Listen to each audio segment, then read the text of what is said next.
My dad has always been the most influential person in my life. My hero, my nemesis, and my teacher.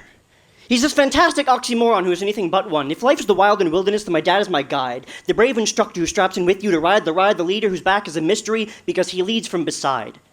Seemingly indestructible like the heart he is, seemingly indestructible like the rock he is, holding my heart where it needs to be, but pushing me where I need to go. This ninja of knowledge with the sage's glow, so eager to bestow lessons upon me from years ago, even though lessons are so fucking boring and slow, and they hurt, I know. Those wise words are never for show, because sometimes I fail.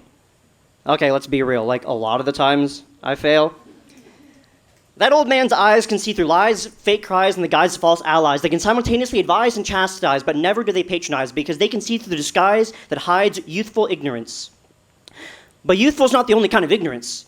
Sometimes eyes left open too long can go blind, and even parents can get it wrong.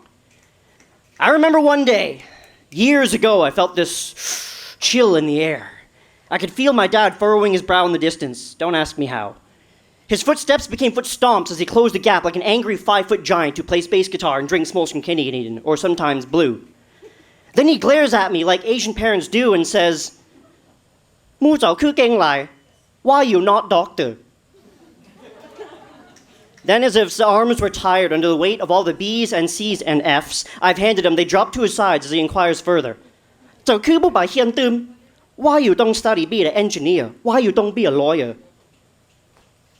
So I sat on the barbed wire fence between shame and stubbornness until it got really uncomfortable, decided to fall on the side that I can live with. Maybe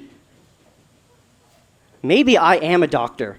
Maybe this smile is my protective mask and the real viruses are fear and doubt.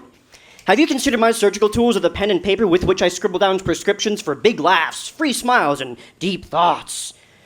Have you considered my scalpels or syllables and the sentences I stitch together as sutures saving sad, sad souls from the sickness of silence and the suffering that is sameness? Dad, stop.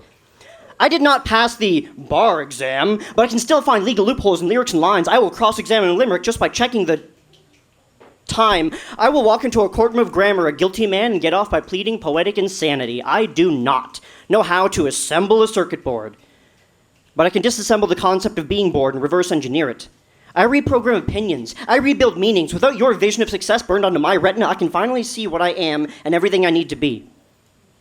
I am not a doctor. I'm not a lawyer. I'm not the engineer. And I'm certainly tired of being sorry for it. So there are millions of paths to greatness. Don't limit your vision to just one. Oh, and Dad? Why you not doctor?